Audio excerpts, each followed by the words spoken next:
wake up, man. Sorry, the meeting hasn't started yet. Can't sleep now. Gotta get at least halfway through. It's got an official meeting was like be 30 minutes. Considered official, and you can sleep.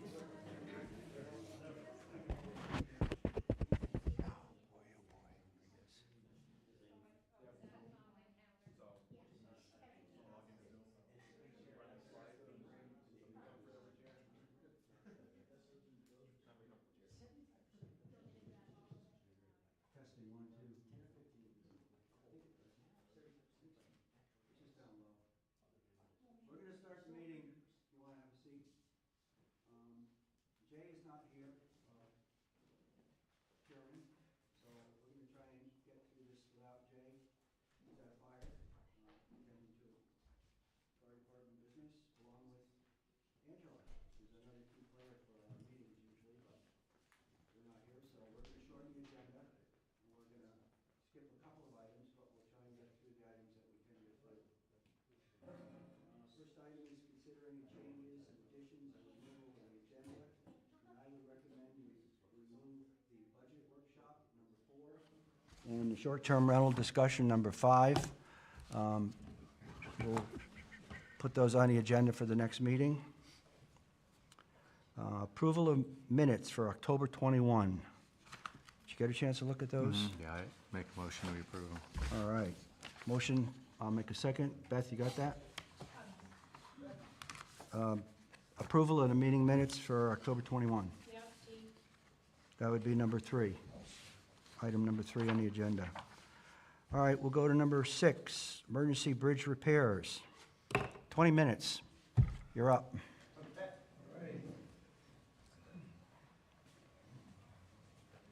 Is this good? Yeah, that's Everyone fine. can see me or whatever? That's fine. If they can't, we got a mic right here, but Okay. it's a small room, small crowd, Okay. if you'd rather. All right. Everybody see that? So we have a presentation here tonight. Hi, welcome. My name's Rob Young. We're here tonight to talk about Plymouth Bridge Route 100A projects.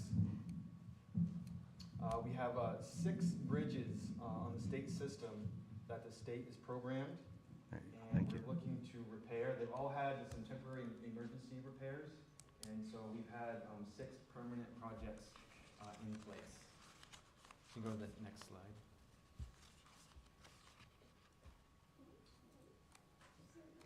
All right, so I'm Rob Young. I'm project manager of V-Trans.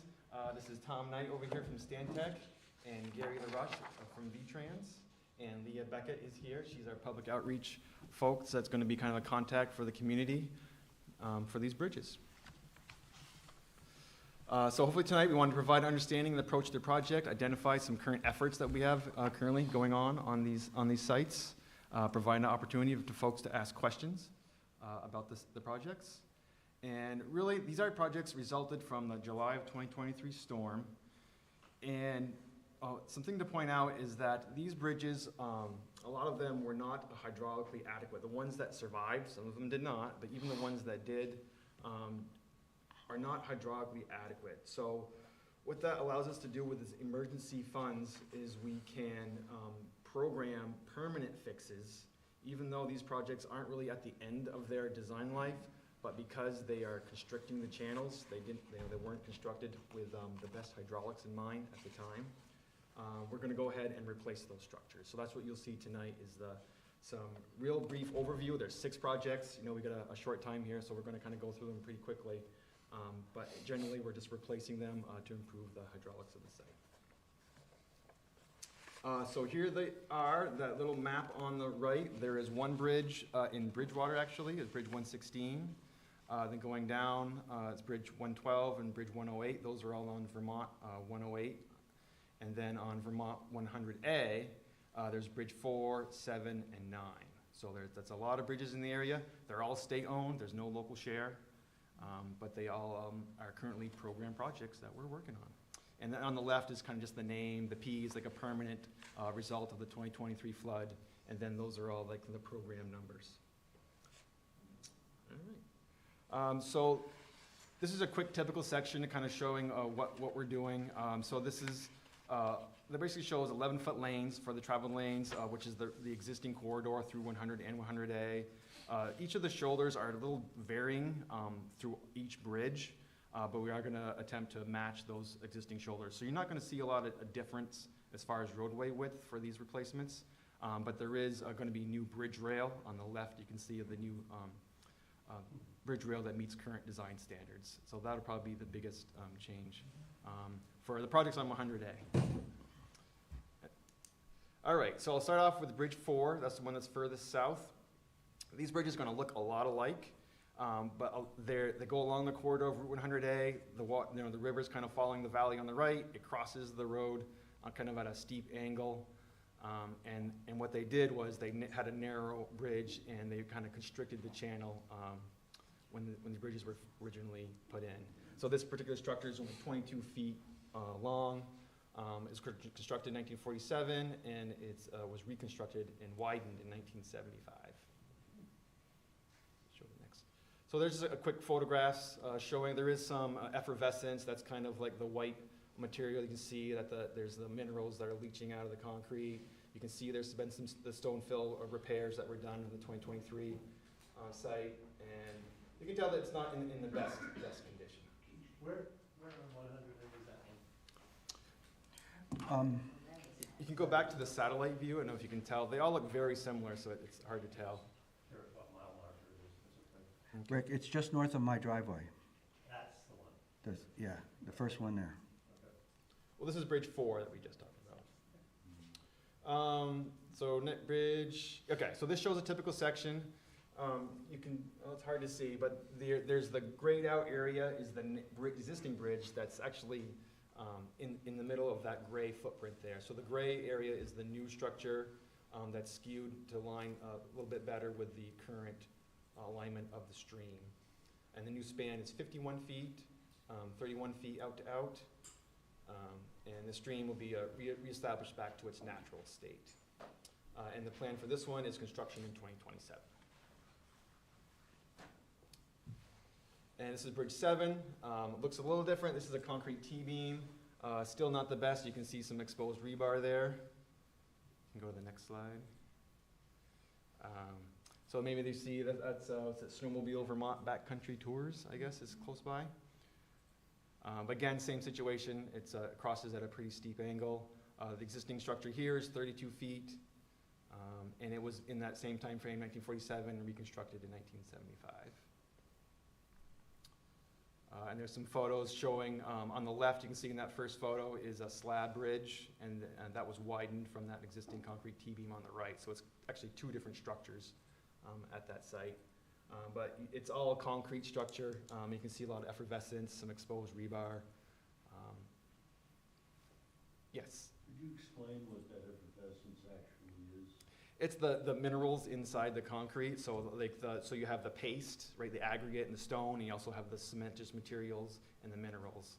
So if it cracks and moisture gets in there, then it leaches out over time. It's, it basically it's deterioration of the concrete.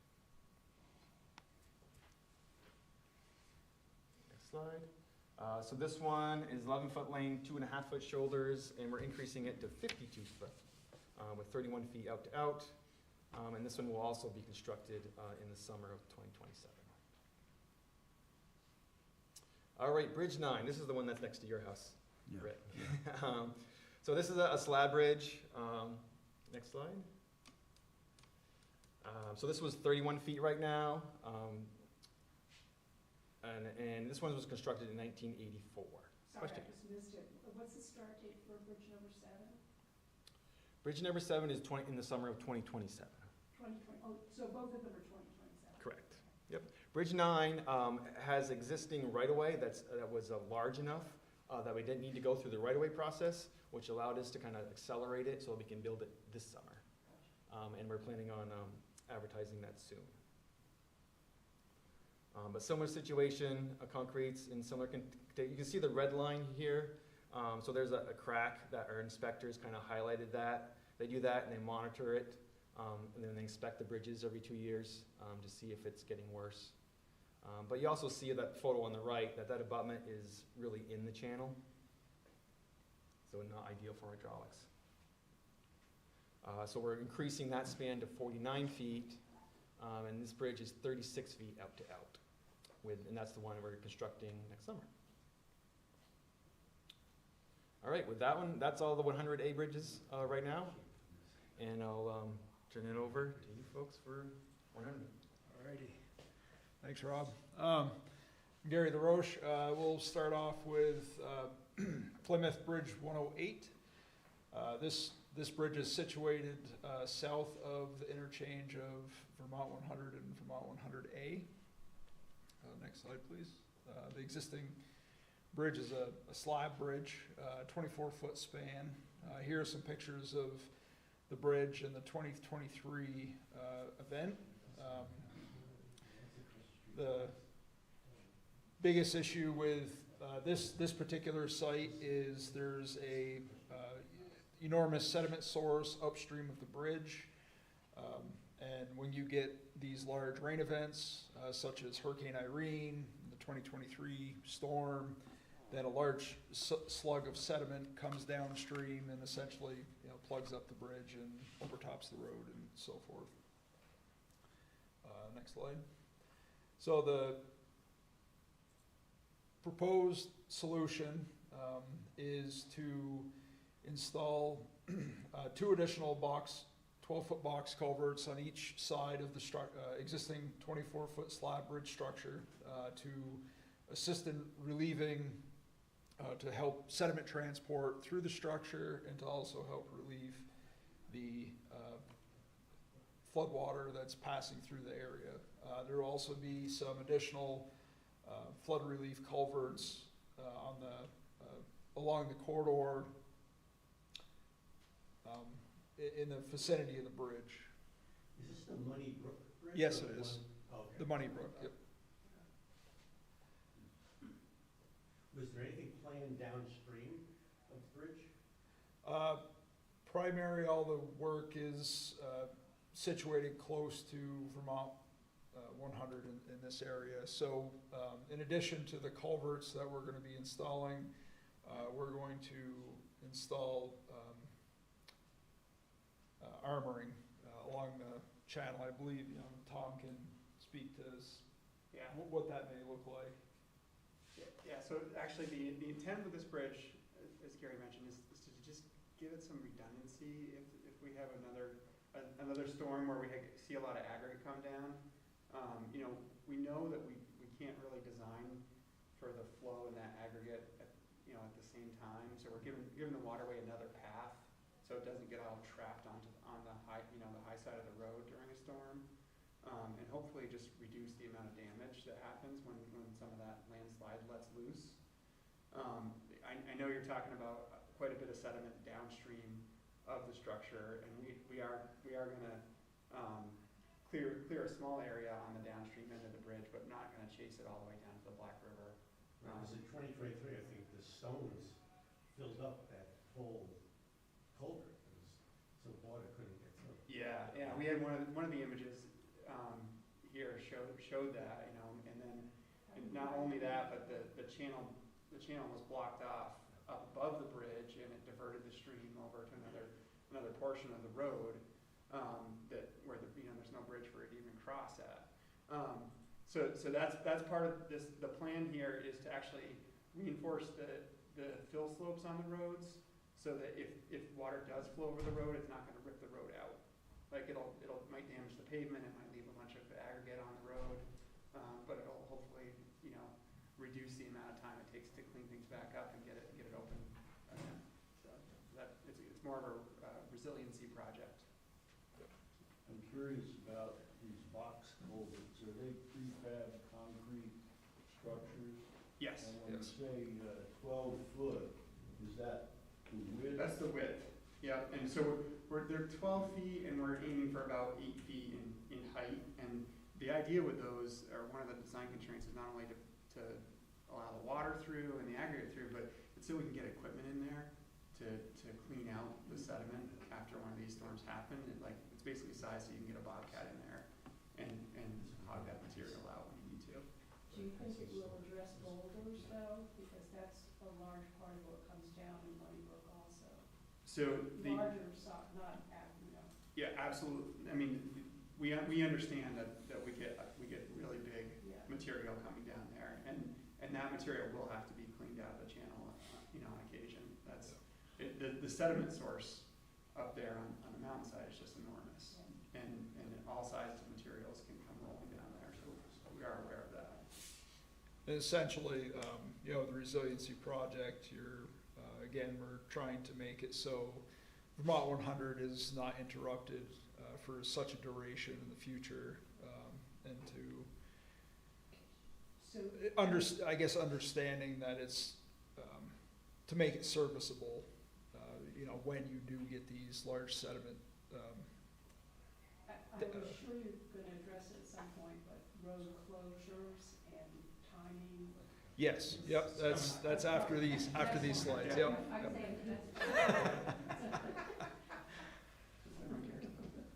Absolutely. Next slide. Okay, so moving on to Bridge 112. This structure, next slide.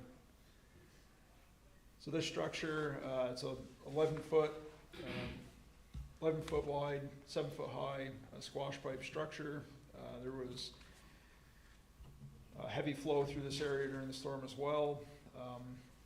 As a resiliency project, this structure is reaching toward the end of its service life. There were some bolt line cracks that were observed after the storm event. That the structure was inspected just prior to the storm or event. So we understand that those are new. Next slide. We're looking to replace that structure with a brand new 20-foot box culvert that's capable to pass the hydraulic flow, and it's also going to accommodate aquatic organism passage. Next slide. And finally, the last bridge is the northernmost bridge close to the Plymouth Bridgewater town line. This is Bridge 116. This bridge was, or the culvert that was there was also a 11-foot wide, 7-foot high squash pipe, but it was demolished by the floodwaters. This site is also receives a lot of sediment transport as you get large storm events like Irene in the 2023 storm. This large sediment source releases, it gathers up sediment essentially, through time, and then once it lets go, it all kind of comes down at once. And it destroyed the existing structure. So meanwhile, during the emergency event, we put in a temporary bridge in that location, which is going to be replaced by a new bridge. Next slide, please. So in addition to, for the new bridge is going to be 60 feet long, 34 feet out to out for the deck width. The stream through the area is going to be some pretty major stream realignment and construction in that area. The stream's going to be shifted slightly away from the dwelling that's downstream of the structure, and create a more resilient, maintainable stream in the future. Downstream of the structure, you can kind of see that triangle shape of blue on the map. That's going to be essentially where the sediment is transported to, and it's given the opportunity to settle out in that location, since it's a pretty sharp or steep grade into the channel through that area, so it's going to settle out, and then when, like I said, when another storm event comes through, they can essentially dig that out, and then you're kind of back to normal. And I'll turn it over to Tom to talk about maintenance of traffic and the schedule. Sure. Yeah, so this is the part that everyone cares about, is how's it gonna impact, you know, my commute, my daily getting around. What we did here is we showed, the map, and if you live on the little triangle, the Vermont 100A, Route 4, 100 triangle, the detours are gonna be, I think, more difficult, because you might end up, you know, having to go all the way around to get to your destination. What we've shown here is how the detour is gonna impact through traffic. So we've shown, you know, like Ludlow as a southern terminus, and going from Ludlow to Bridgewater, and right now that might take you 27 minutes. You know, in 2027, when we have bridges out on 100A, you gotta go up around to Route 4 and take the long way around. And really for that traffic, it only adds, you know, 4 minutes total travel time. But we recognize that for local folks, that can be a lot more difficult, because you are gonna be kind of looping around there. We tried to give you estimates of closure durations here. So, you know, we're trying to plan these closures in 2027 to be in the 28-day range, and we're trying to do them during the summertime when, you know, there isn't bus traffic. There isn't school bus traffic. So 4 and 7 will be done at the same time or sequentially? We can't do them at the same time, because there would be kind of an island in between where no one would be able to get north or south, so they'll be done sequentially, you know, staggered, but in that same summer. All right, so I started with some 27 bridges, but I'm just trying to go the same order that we went through the bridges initially. So the next traffic situation, it's the same thing. This is for this upcoming 2025 summer.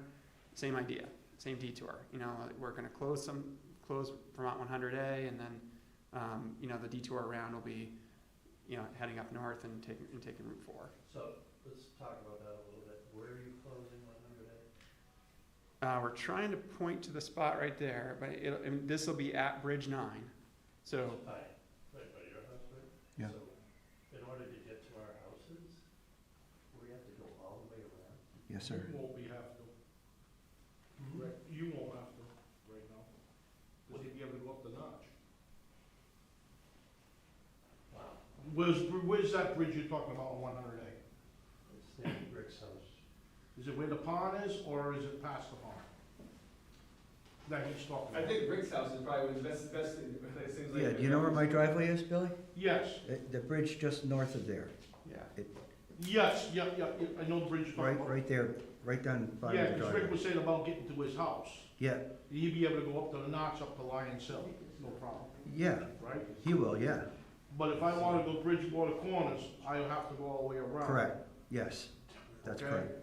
It's like you're on the south side of that, you would have to go all the way around to get to Bridgewater. Correct, So you'd have to go down 100 to all the way to Route 4 by snowmobile, Killington, and come all the way down there?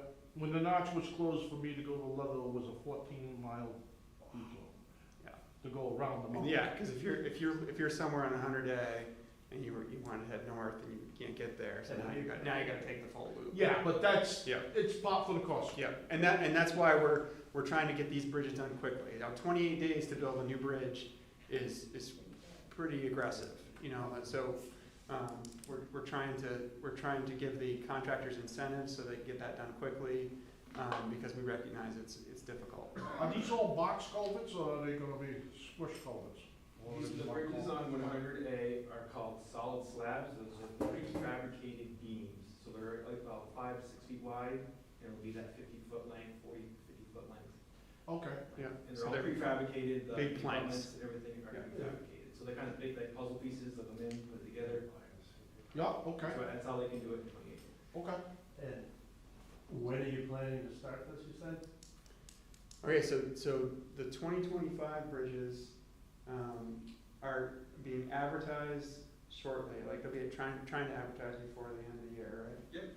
And construction would begin in April, but the closures wouldn't happen until school's out for the summer. So the contractor has some flexibility to do it over the summertime, but once they start, they have 28 days. So this Or bridge, this, yeah, that's so when this it's 45. bridge is 45. My apologies. So 45 You're saying days? that's 45 closed. Correct. 2 months. Yeah. Alright, so this concerns me immensely. I have several employees, I own the country store here, who live in Bridgewater. You can't cut off their route for 2 months. No, they'll take the detour, they would go down 100 to get. But that's a 14-mile, No, no, not for them. no? No, that's gonna put 7 miles onto them, plus whatever from Route 4 to your store. Cause I believe it's 7 miles from 100A to 100. I think it's 7 miles. And then it's another 7 to the store. Yeah. So that's 14 miles. It runs around, they'll probably put on a little more miles, but I don't think it's gonna be a lot. I think maybe about 3 miles. Yeah, but my concern is when I have people opening the store Right, at 6:30 in the morning, They'll have to leave a few minutes early. which is gonna be a problem.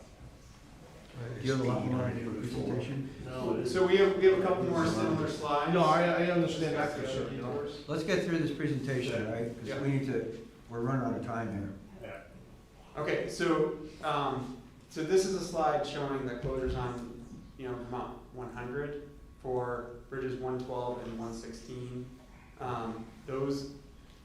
It's a similar situation, just kind of flipped in reverse. We're gonna close Route 100, and the detour around is gonna be up 100A and back up over on Route 4. And again, if people are somewhere on Vermont 100, they might have to do the full loop around to get to a destination on the other part of the triangle.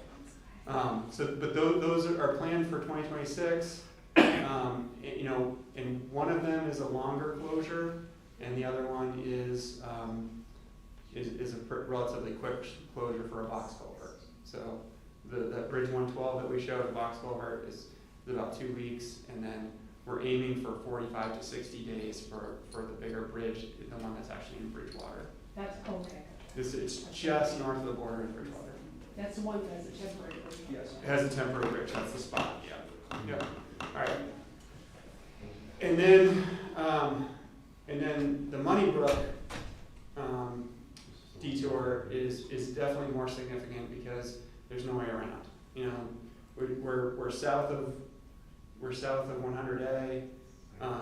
In order to get to points north of the Moneybrook crossings, you're talking about a long detour. You're going over through Rutland. So if you were traveling, Ludlow to Killington, which is a 30-minute journey, now you're talking about heading the long way around to get to Killington, and it's taking 56 minutes. So when that happens, we're gonna definitely try and accelerate those projects. Now, those are the 2 box culverts. We are able to do those fairly quickly, and we're aiming to do that in 1 to 2 weeks. And I don't think we have all the details worked out on that one yet. It's a little bit in the future. That could be, all at one shot, or we could sequence it to have it be separate, 2 separate efforts. Would that be in the middle of summer, or would it be more into like off-season? That's interesting and that's the reason we're here, because there is some flexibility with that. So if there's a preference for one or the other, we'd love to hear that. Well, you don't want to get it. I live near there, and to me, the Absolutely. traffic in July and August is definitely busier than, say, May or April. Yeah, so if you can do it early Or season, now, November. Yeah. Too late. it is too late for the stream. Winter For the would be stream. a total disaster, but that's not gonna happen anyway. Okay, that's good to understand, though. I mean, if there's times we definitely want to avoid, we obviously wouldn't try and plan that during leaf peeping season, we recognize that one, but if there are other local times when it's substantially busier than other times, please let us know. Has any thought been given any consideration of how this is gonna affect, I'm being totally selfish when I say this, local businesses? Because if you do this thing, it's gonna affect my sales immensely. People aren't gonna travel around to come to the store. And this is like a major hub for people. I'm really concerned that this is how it's going to affect the operations at the store. And I don't know if anybody at the state thought about this. How is it gonna affect local businesses? So the Accelerated Bridge program's been around since 2011. So bridge closures happen all over the state. We've done closures in downtown Woodstock and, you know, all different local areas around here. And absolutely, it affects businesses. And that's why we call it accelerated bridge projects, right? Because we're doing a short duration, understanding it's gonna be a big impact. And that's why we're trying to get out versus having an entire year. It's gonna be, you know, a portion of it. Yeah, and that is the difference that we found, is that if the other way to do this project, or these types of projects, is to build half the bridge at a time. And you by splitting that up, it costs quite a bit more. You know, you either put in a temporary bridge, or you split the bridge in half and build one half and have the traffic on the other half, and, you know, and then flip them back and forth. And then the projects last so much longer when you do that.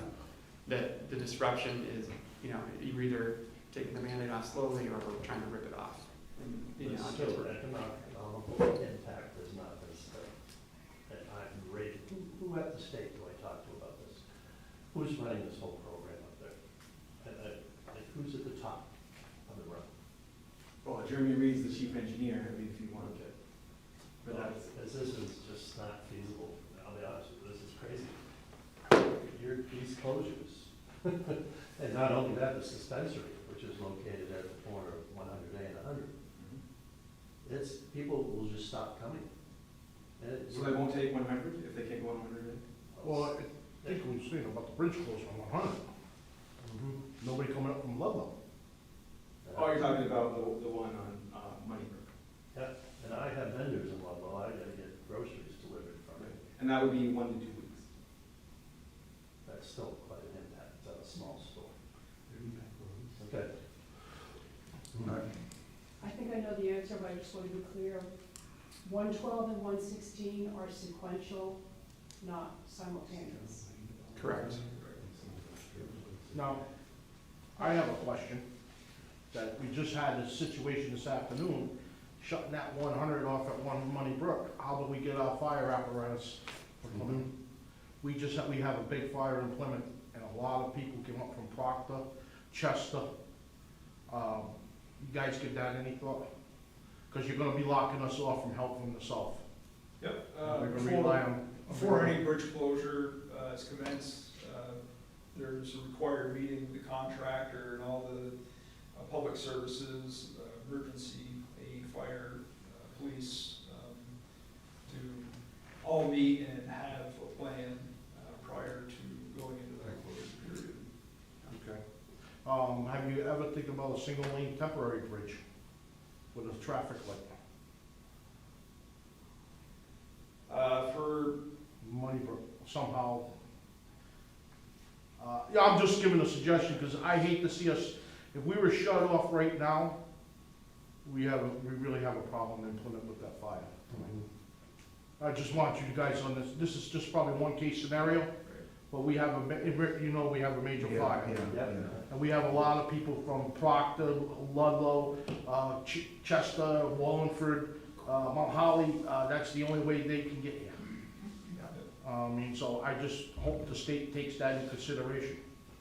Yep, we're currently at the conceptual plans design phase for this project, so we have quite a long ways to go in analyzing the schedule and refining, the durations of closures and work sequencing. So there's definitely more to come. Yeah. I like the idea with the box culverts, because they are faster to do. They get the jobs done, it's a very good idea, get away from the other stuff. I think the way I'm sitting, it's just, I know it's a little inconvenient, but we definitely need them fixed. Yeah. Do you have any more slides? You're all set. Just me. Questions? I was just gonna tell people, if you wanna sign up for the stakeholder list to get email updates, have a paper and pen over there, so write your email down, and I'll add you to the list, and you'll get updates going forward. Thank you. Yeah. Thank you very much, guys. That was informative, I appreciate it. Just the next slide here, there are some links to our project fact sheet site, so if folks want to learn more about the projects and maybe get updates as we go through the process. There is a fact sheet, and so in the presentation, there's some QR codes that you can scan on your phone if you want to, or you can go to V-Transparency on the V-Trans website, and you can locate the bridge on a map, and you can always get an update of the current scope of the project there. And this presentation will be posted on the town website too. Do you all meet with us again, or get some type of? Yeah, last slide. So we have our process, I believe I sent final plans to the town for Bridge 9, so you guys have that. But as we go through the design phases, through preliminary plans, final plans, we'll send out plans and a letter to the town, just so you know what the status is and what the plan set is, and, you know, and the updates of where the project is at. You'll have to you start the bidding process, you said here soon? So for Bridge 9, we're gonna advertise probably in January, so that'll be for the summer of 2025. But the next ones will be like the following fall, or when we'll advertise the project. So you're gonna get, this is gonna be 3 summers, right? So we're probably gonna get another round. Do you typically have a penalty clause? Yes, so for all the closures? Yeah. Yes, so each closure has an incentive or disincentive. So basically, we have that closure set time where we pick a day, and so they get, typically they get about half of the project incentive if they finish on time, and they get the 100% of the incentive if they finish earlier. So a lot of these projects will finish like 2 or 3 days earlier. And if they don't finish, then they get a disincentive. I think that's wise. Yeah. And the longer the detour and the more traffic travel on the detour, the more dollars we can put towards that incentive and disincentive. So that the one where that's going all the way around Rutland, you know, they count user miles and how long it takes to take that detour, and there's a cost associated with that. That cost, you know, relates to how much you can pay the contractor to get it done early. That's how you calculate it. You calculate it That's based on the interesting. user costs. Yeah. So if it were a, you know, a quick, easy detour, it doesn't make as much sense to have that incentive, disincentive, because it's not burdening the public as much. But, you know, a detour that has a lot of traffic and has a long way around, we can put some federal money towards, you know, incentivizing the contractor to get it done more quickly. Okay. So, I just wanna see if I'm right, so 2027, you're doing the 2 bridges on 100A, which will be sequential, but you're also doing Moneybrook on 100. So, I'm assuming you won't do them at the same time. So construction activities for Moneybrook are gonna be occurring throughout the summer. The closures for Moneybrook are going to be, you know, during those isolated times, because there's quite a bit of approach work involved in the Moneybrook project.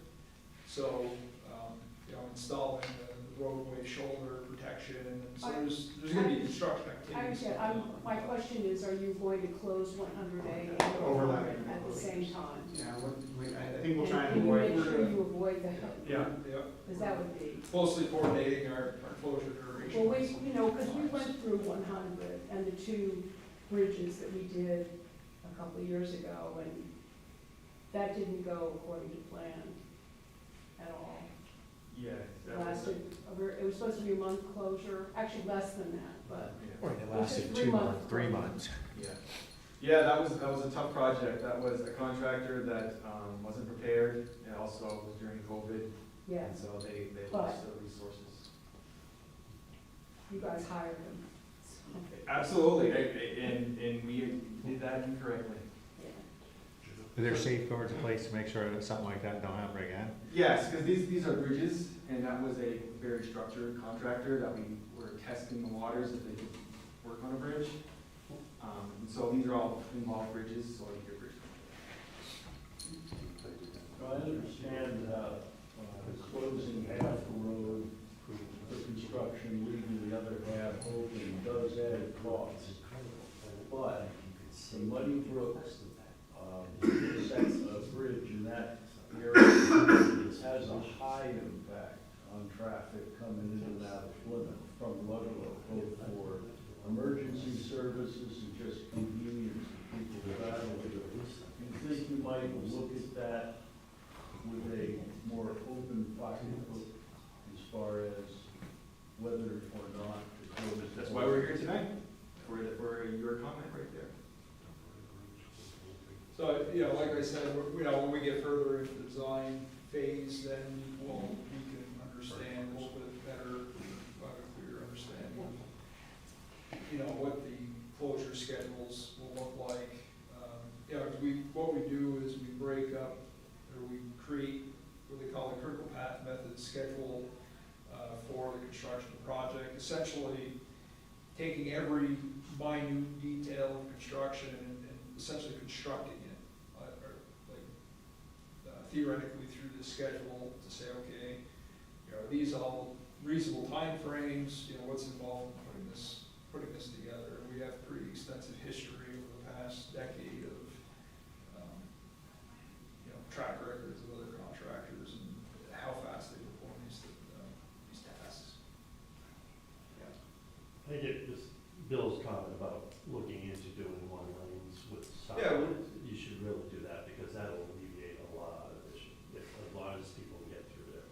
Especially emergency services, which we have a major fire right now that 3 condos just burned down. It'd be horrible. You'd look at loss of life at that point. So this is good. I don't think this is gonna be thought out. I guess we're all set. Thank you. Thank you. Thank you. Appreciate it, guys. A good presentation. Next on the agenda, review and approve a MRF grant documents. So we received a $500,000 grant, thanks to Jay and Angela, who put together all the applications and all the follow-ups. And that is for the completion of the mechanical systems on this building. So we're prepared to, we were supposed to approve this grant application tonight, and I was just looking it over, and most of it's just boilerplate stuff. It looks pretty clean and simple to me. Do you have a chance to read that? No. Okay. I'd like to get going on that for a lot of different reasons, and I'm prepared to put out an advertisement for bids for contractors, like next week. And we have all the documents that we need. We have plans, specifications, outline scopes. So we're ready to move, because we are anticipating getting this award. And I'd like to have board approval to move forward with the invitation to bid. See any reason why we couldn't do that, Keith? I mean, if that grant application has to be signed, and it's been a long time. we can review that again with Jay and take our time and send it in a week or two, but I'd still like to start the process of starting an advertisement, invitation to bid. If you're okay with that? We're not gonna disapprove the grant. Right, right. Here is a copy of the language I wrote up, Keith, for invitation to bid. Pretty straightforward. And tomorrow I'd like to get together with Angela and get it going in the papers and get it advertised. When do you wanna start doing construction on that stuff, though? Well, if we award it December 16th, it'll probably be in January. Will they start working in January? Yeah, because there's a bunch of mechanical work inside this building and the fire department building that's inside work. That's why I'd like to get that inside work done this winter and then concentrate on the garage work in the spring when Larry can move all his equipment outdoors. Did they come back with any restrictions on these funds? I haven't found any in that application. I mean, it's pretty straightforward. No, I just saw the general language from the overall grant, the award. And for that language is in there. Resilience, blah, yada, yada. Yeah. I didn't get a chance to look through this. Yeah, okay. There should be, actually, there's your copy right there. It was in the packet. It was in your packet that was here.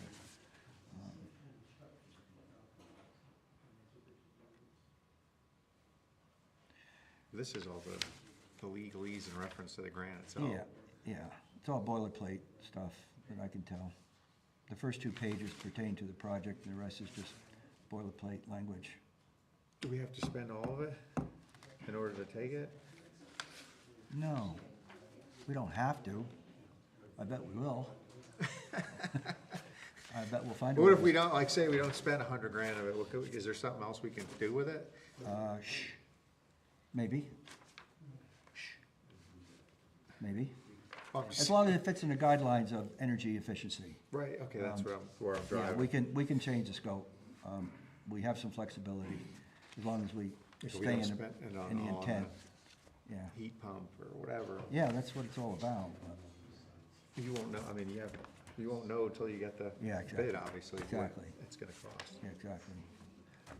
If for some reason it goes over, we'll have to take another look at Over this. that number? Yeah, if it does, we'll just look at the scope, and we'll do some value engineering and start taking stuff out of the project. To stay within the, Yeah, stay within that guidelines. I'm not asking for a penny more than that from the town. I'm not going there. well, they awarded the full 500. They awarded the full 500, Yeah. and that's the budget we presented to them, so we'll put it out to bid and see where we're at. You got anybody in mind? Well, the contractors that were here, VMS has been showing interest in it, and I don't have anybody else in mind right now. We'll give it some thought and maybe send it out to a couple of local contractors that I think could do the job. It'll be advertised. Yeah, did we? I'm saying it will be. Yeah, this is what's gonna go in the paper. Yes, so anybody can come bid on it then. Yep, they can.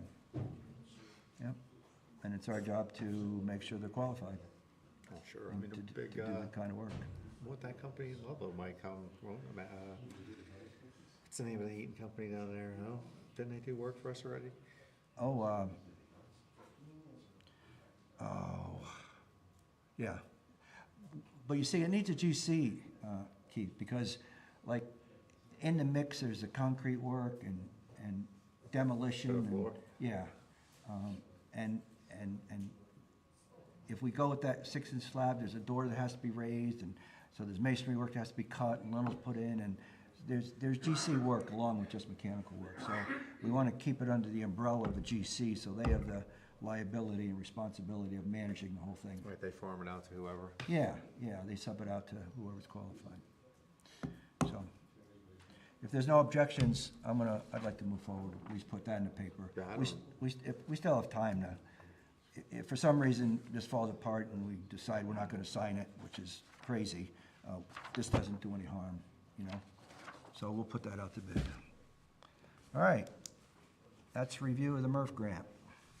Citizens' comments. There's concerns of high-speed racing cars on Sunday mornings. Yeah, what's up Is with that you? All I right. don't know if Angela has seen it. Oh, I believe you. Absolutely shocked. Rick talked about it At least already. 20 vehicles doing 80-plus, beautiful cars, Porsche, beautiful. But, I've actually seen it twice. And the one time I made note of it was that Sunday morning, but I can't remember what the other one was. But to be honest, if anybody, I actually had a dream that I was driving on 100 when they came and passed me. So Do you think this is a regular Sunday morning thing? I don't know if it's a Sunday morning thing. I don't even know if it's a regular thing, but I have seen it more than once. And, it's a lot of vehicles. They're very close together. They're obviously very, very good drivers. And they think that Route 100 is like a drag strip or something. But.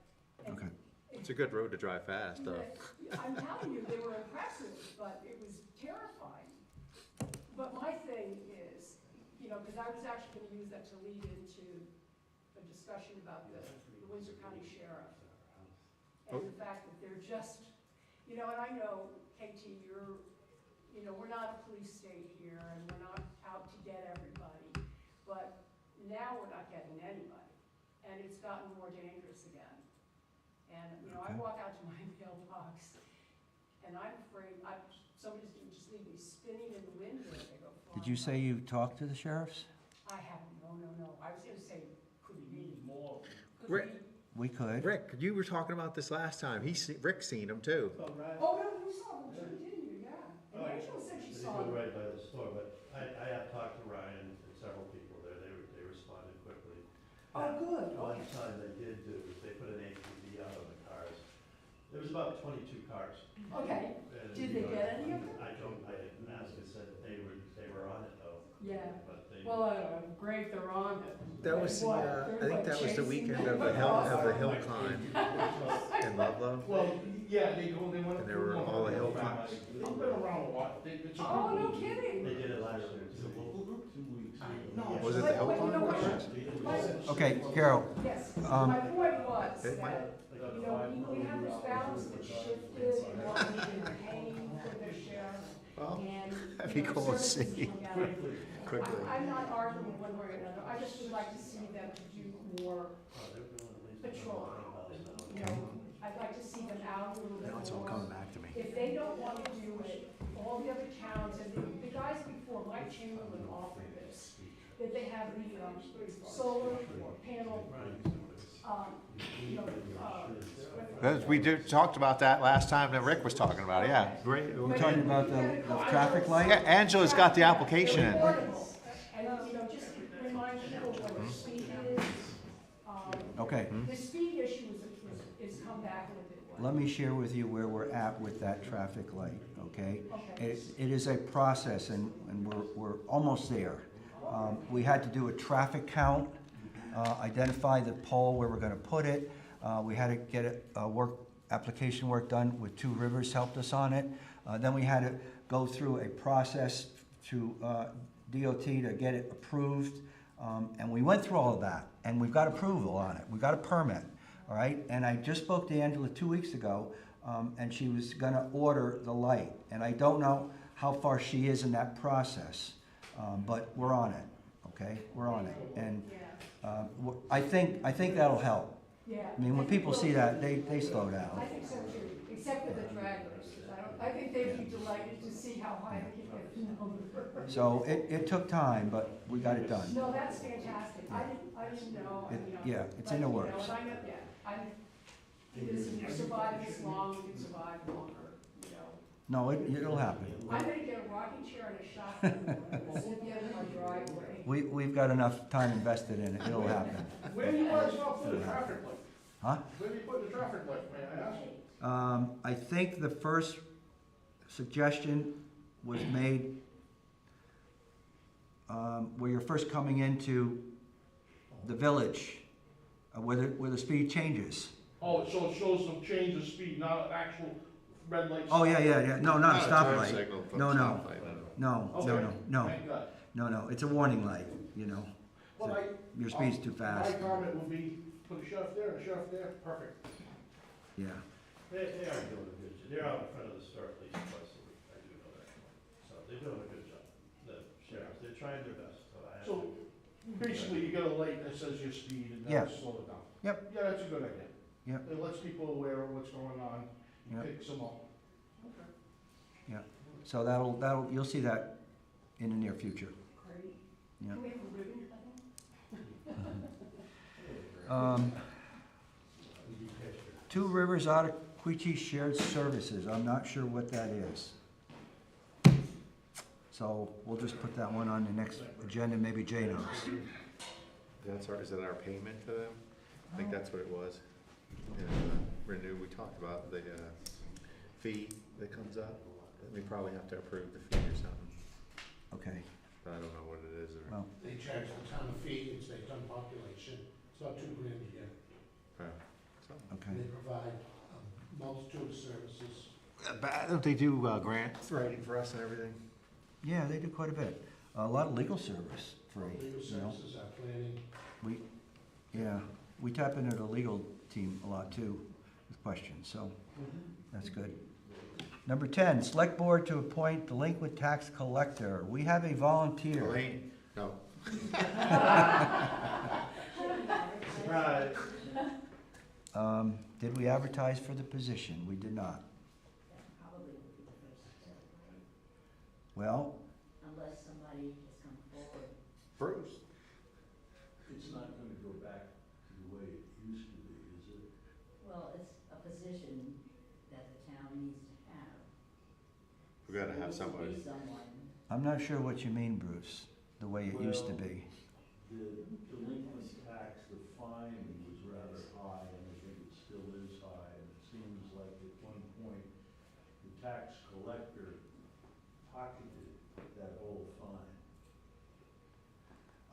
That, Is the that- delinquent tax collector who was elected was paid by from the 8% penalty Yeah, if you were late, but, Oh, back in the, yeah.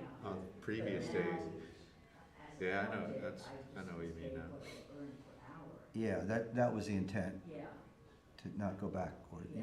I know what you're talking about now. I didn't know what you were talking about. Now I know what you're talking about, and I agree with you.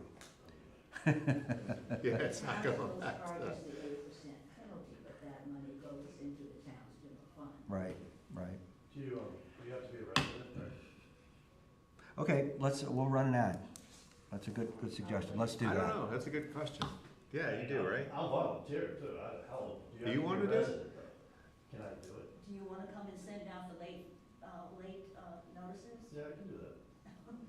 I do it for my tenants, send out late rent checks, and it's the same thing. I mean, think about it, I'm fine to help if you want. I think it should be posted, any job should be posted in the paper, and Yeah. the 4 places in the community. There was- You're right, Mike. You're right. We should do, Any type of we'll do that. Good. Yep. We're gonna advertise on that one, Beth. Okay, number 11, review and approve bids for dry hydrant. Do we have that here? Is that in Jay's piles? We need to do that tonight. There's a lot in there. Yeah. It's not that. I see they're unloading it right now. Yeah, I know. I know, that's why we need to sign it. Too Oh, late. brother, shade services. Might be that. Dry hydrant bid, yep. Oh, okay. You have the honors. Dry hydrant bid. Open the bid. Yep, Moser excavating, what a surprise. we did advertise this and we got one bid. And, huh?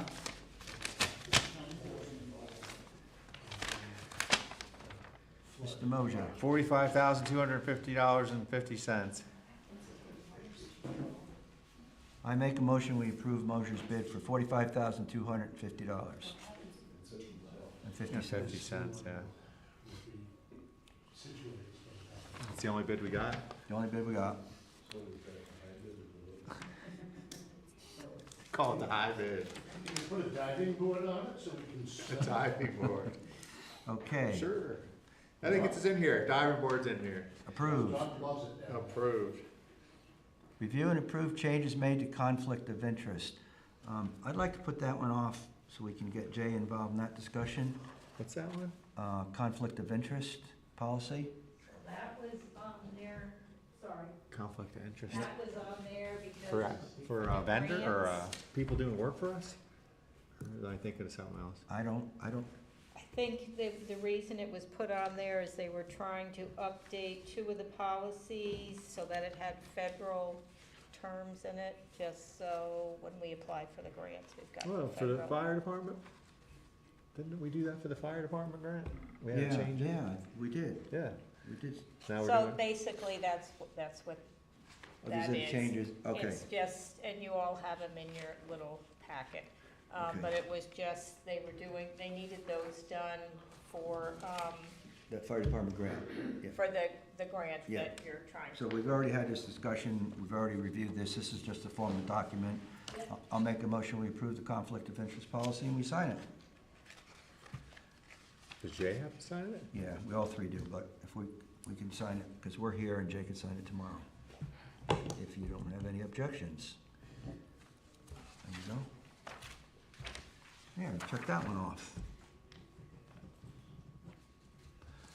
Review and approve changes made to procurement policy. We have a pile started over there? Is there, let's see, that one was bidding policy.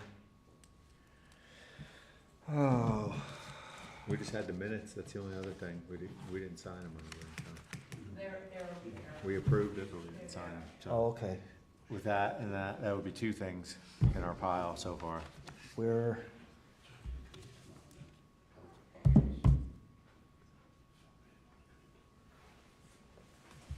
But we can sign them after, you know. look for them this moment.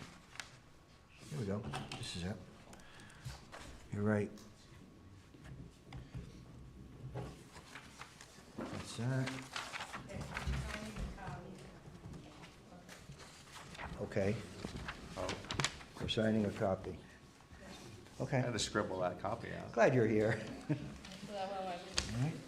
well, let's be happy that Jerry was here. These are the ones you need to sign, Okay, okay? thank you. Wow. Oh, boy.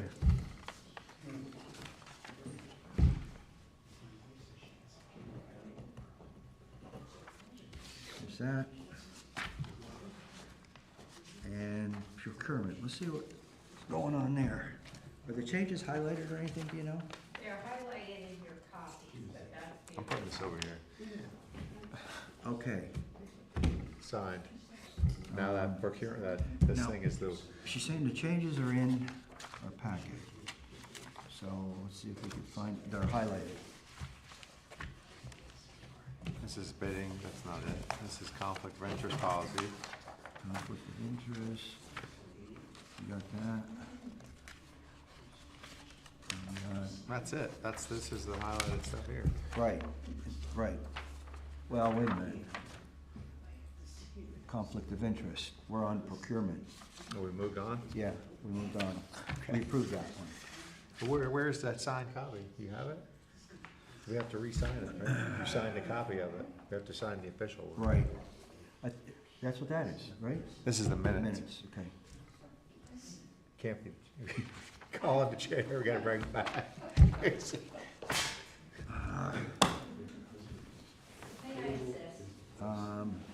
I'm looking for the original, The original the conflict of interest one that we've gotta sign. it's not a copy. We were signing copies. And you- Right, and you then I yelled at gave, me. well, I didn't mean, what's. This is the that's signed minutes? official minutes copy. That's, Okay, that's Or there's- signed mission, this is not a Okay, copy, so- this is a signed version. Copy, because I gave you, so that's copy 2, and then, Or is this the? No. No, this is a bidding, that's totally different. procurement. This is what we're I looking had it in my for. hand a minute ago. did you tuck it back into Jay's? I don't know. Conflict of interest. That's it. Okay. And we signed that or we didn't sign? No. Yes, we did. Okay, give me that. All right. Putting that over here. All right, so now we're on procurement. Procurement. And No, this is, we changed this too. We changed yeah, language you in got- here. Yeah, the changes are in that copy.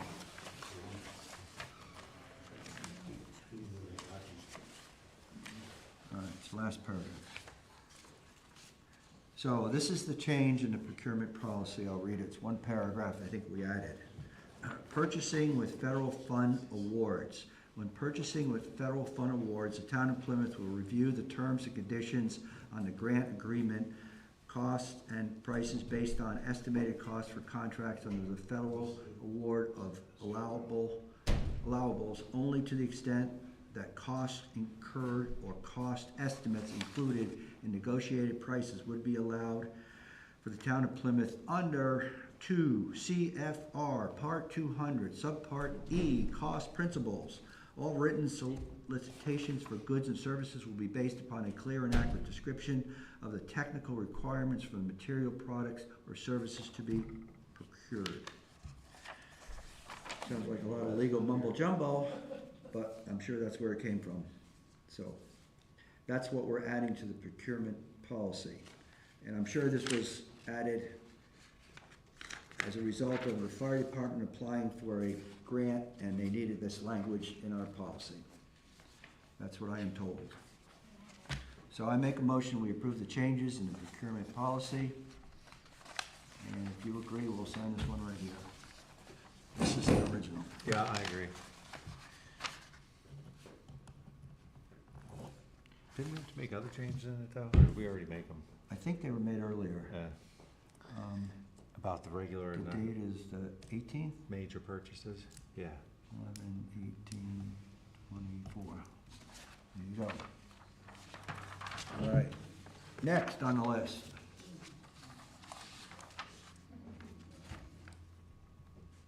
Select Board to approve software company for enhanced firewall security protection. I think we're gonna wait on that one too. Oh, Jay was getting another bid, wasn't he? Yeah, so we'll put that one off. Review possible approval of 2023 AFG grant for Plymouth Volunteer Fire Department. So nobody's here from the fire department to show us that grant application, so we'll put that one on next month. Other business, any other business? Everybody's smiling, that's good. All right, Nobody back there, hi? next meeting is December 2nd, and Keith and I are gonna go through warrants, and we'll call it a go. You did good. You did good. Thank you, Rick. Hey, it's a team effort, man, we got a team here, so, Taking over the chair? no way, not even close. Thank you, Beth, thank you, everybody, for coming. Let's see if we can get through warrants. I signed a bunch earlier. Let's see.